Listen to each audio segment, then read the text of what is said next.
All right. So before I begin my physical assessment, I've already taken her vital signs and everything was within normal limits. Her height is 5'3" and she weighs 195 pounds. Now I'm going to be performing YPA, so I'm going to wash my hands, introduce myself. Hi, my name is Liz. I'm going to be your nurse today. I'm also going to be providing my patient privacy, and I'm also going to be identifying my patient using 2 patient identifiers. So can I ask you what your name and date of birth is? Brittany Moore, 10/21 of 2000. Okay, so I'm gonna take a look at her wristband, make sure it matches, and it does. Also, I'm gonna be assessing for allergies. Do you have any allergies? No. Okay, so no allergies noted. So before we begin, I'm gonna start by asking a couple questions. Do you know who you are? Brittany Moore, Okay, and do you know where you're at? UACCB. Okay, and do you know what time it is? Evening. And do you know what we're here to do? I head to toe assessment. Okay.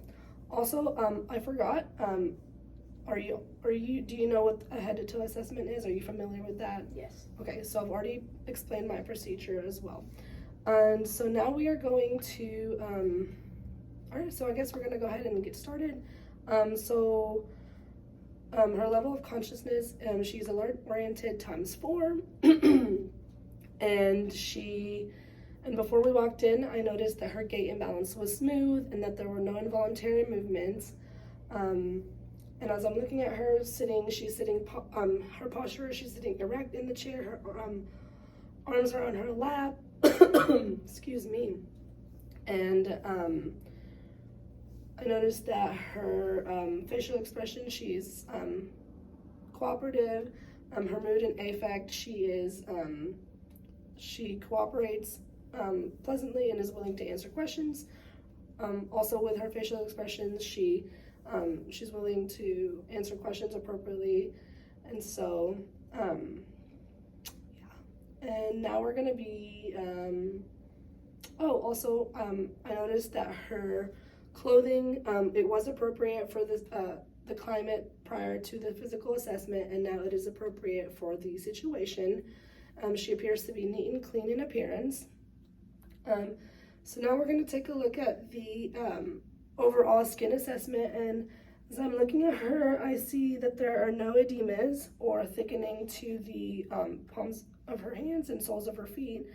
There are no swelling, no edema, and her skin is warm and dry.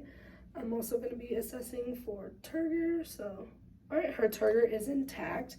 There's no, I don't see any lesions, no discolorations, no scarring, but I do see a tattoo on the left wrist, and I believe I saw one on the back, so there is a tattoo on the back as well. So that's it for the general skin assessment. Now I'm going to move on to test for the cranial nerves. So first, I'm going to be testing for cranial nerve number 1, which is olfactory. I'm going to have her occlude one nose and breathe in for me. So can you occlude one nose and breathe in? All right, and then do the same thing on the other side. All right, so now I'm also going to be having her smell 2 different things with her eyes closed and each nose occluded. So can you close your eyes for me and just cover your nose, one nose, and then smell this for me. And what you smell? Coffee. Okay. All right, do the same thing but the other side and tell me what you smell. Alcohol. Okay, all right, so cranial nerve number 1, olfactory, is intact. Now we're gonna move on to test for cranial nerve number 2, which is the optic. And we would do this by using the Snellen chart, and prior to this, we've already taken it. And so her results were, she was 20/20 on both sides with corrective lenses. Now we're going to be testing for cranial nerve number 3, 4, and 6. Cranial nerve number 3 being oculomotor, cranial nerve number 4 being trochlear, and cranial nerve number 6 being abducens. And we're going to be assessing the cardinal fields of gaze for this, and also her pupil reaction. So I'm going to have you just look up for me. All right, her pupils reacted appropriately. And now just follow my fingers for me without you moving your head, okay?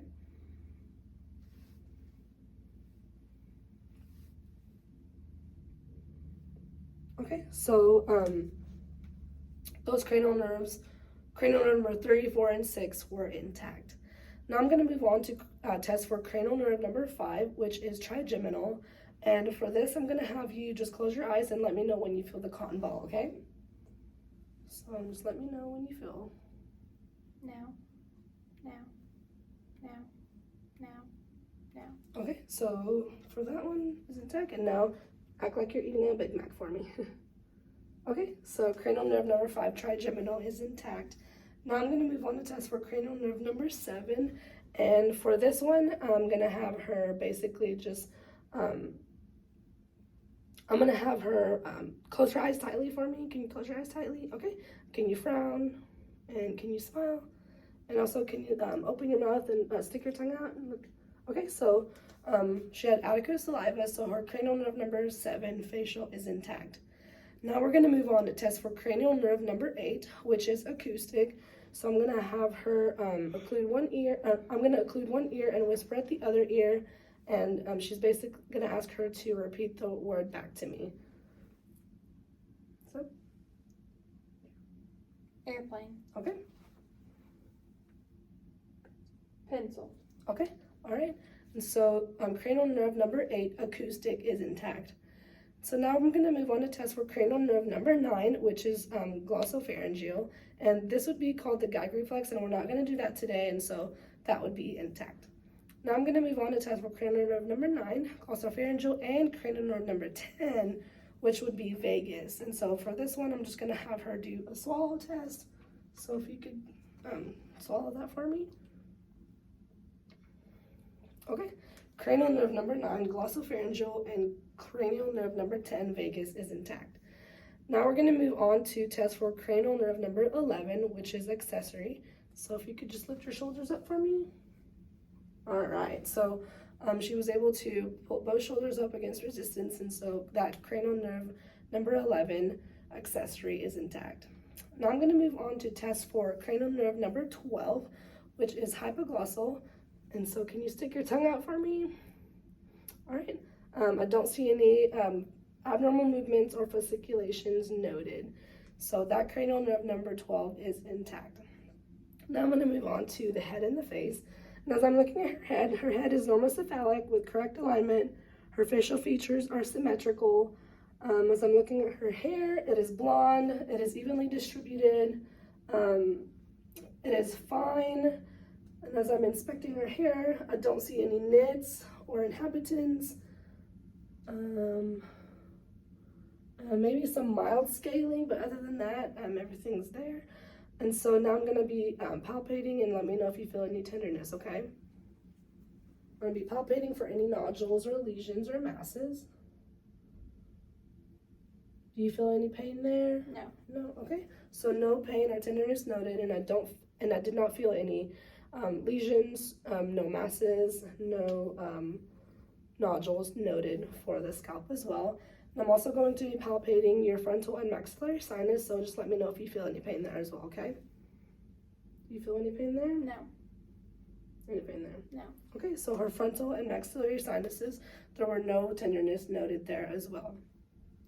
So now I'm going to move on to the oropharynx, which is the mouth. And for this section, I'm going to be putting on gloves and basically just going to take a look at her mouth.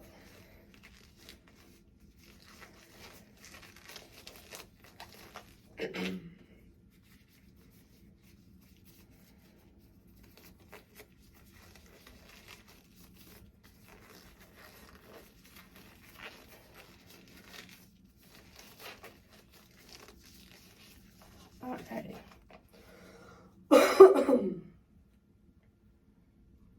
All right.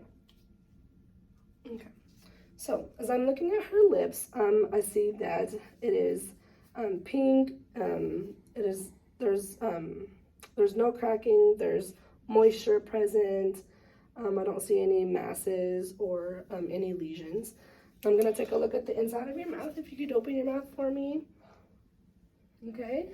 As I'm looking at her gums, it is pink, and there's no inflammation or any lesions noted.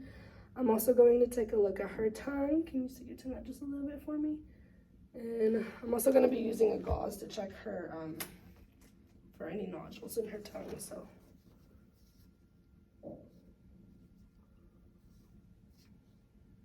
All right, I did not feel any nodules or masses, and I didn't see any lesions, anything like that noted in her tongue as well.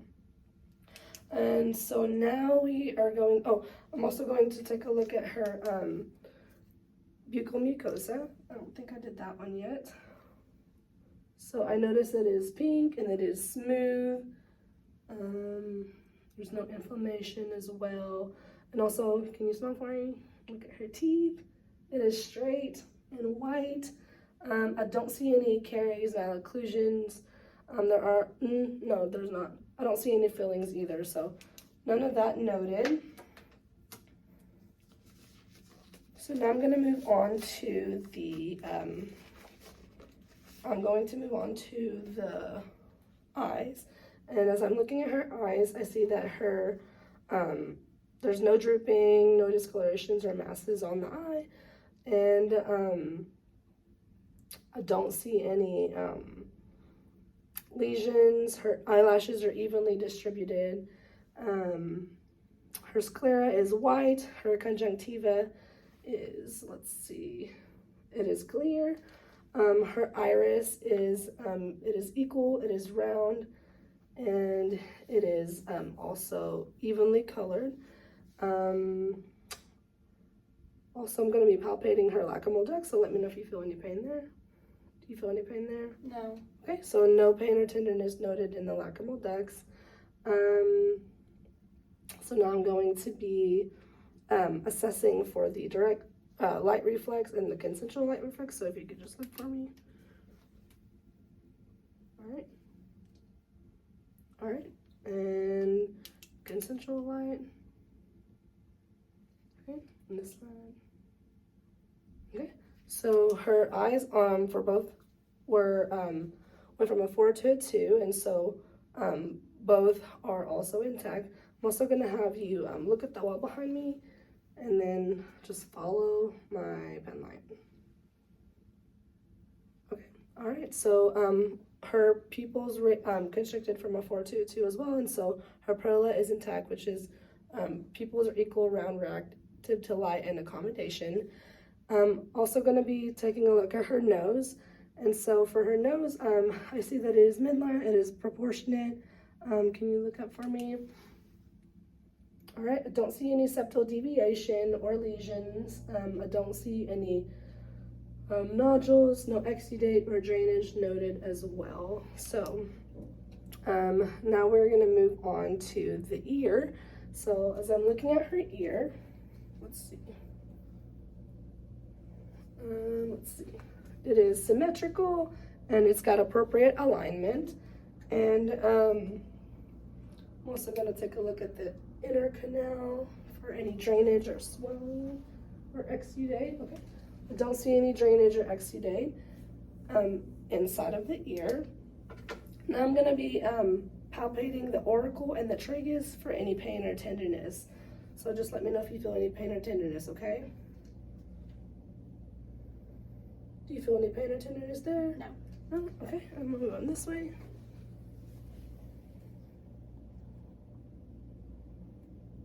Do you feel any pain there or tenderness? No. Okay, so no pain or tenderness noted in the ear. So now we're going to move on to the neck, and as I'm looking at her neck, it is symmetrical. It is aligned correctly with the head. I'm also going to be palpating for any tenderness, so just let me know if you feel any tenderness, okay? Do you feel any tenderness? No. No? Okay. All right, so no pain or tenderness on the neck. So now we're going to be taking a, actually before we do this, I forgot to do one thing on the mouth. I'm also going to be grading her tonsils. So I'm going to put my gloves back on and take a look at the back of her throat. I completely forgot about that.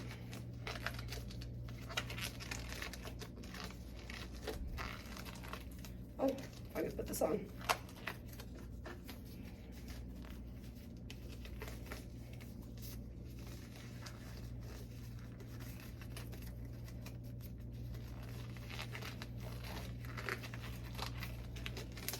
Oh,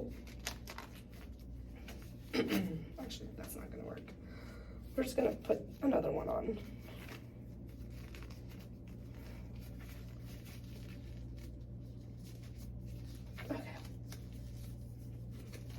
Okay. All right, so if you could just open your mouth up for me, say ah. All right, so her tonsils are a 2+, and when she said ah, her uvula rose to the midline, and also her pharynx were, it was pink, and there was no exudate, no lesions noted as well. Also, as I took a look at it, there was no, what is that called? Oh, sorry, the hard palate, open up for me. Okay, her hard palate, it is white, and there is an irregular transverse rugae, and then her soft palate, it is pink and smooth.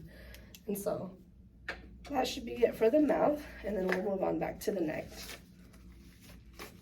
Okay, so for the neck, I already said that it was symmetrical. There were no tenderness noted on her neck when I palpated it, and now we're going to be checking her carotid pulse to see what the grade is. And so I'm just going to do it from each side. Okay, and then the other side. Okay, so her carotid pulse was a 2+, and it was equal bilateral. Now I'm going to be taking a listen to on your neck for any bruise. And so for this one, if you could just hold your breath whenever you're ready, okay?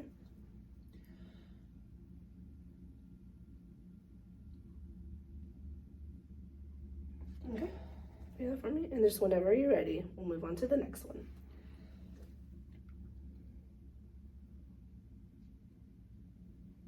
Okay. All right, so there were no bruises noted for the neck. All right, so now, as I did that, now I'm going to be performing a range of motion assessment on you. So if you could just follow me, and so just move your head to the left, this way, back, forward, and then all the way around. Alrighty, so she was able to perform range of motion. She had full range of motion with no limitations. Now I'm gonna be checking for the lymph nodes, and so I'm gonna be checking the lymph nodes for any nodules or anything like that. And so I'm gonna start by over here, which is pre-auricular, posterior auricular, occipital is back here, tonsillar, submental, submandibular, superficial, cervical, occipital, I think I already said that, deep cervical chain, and then back here is posterior cervical, and then if you could just hunch it forward for me, and this is supraclavicular. All right, so I did not feel any masses or nodules in the lymph nodes area. And yeah, would you like to take a break for the next part? Mm-hmm.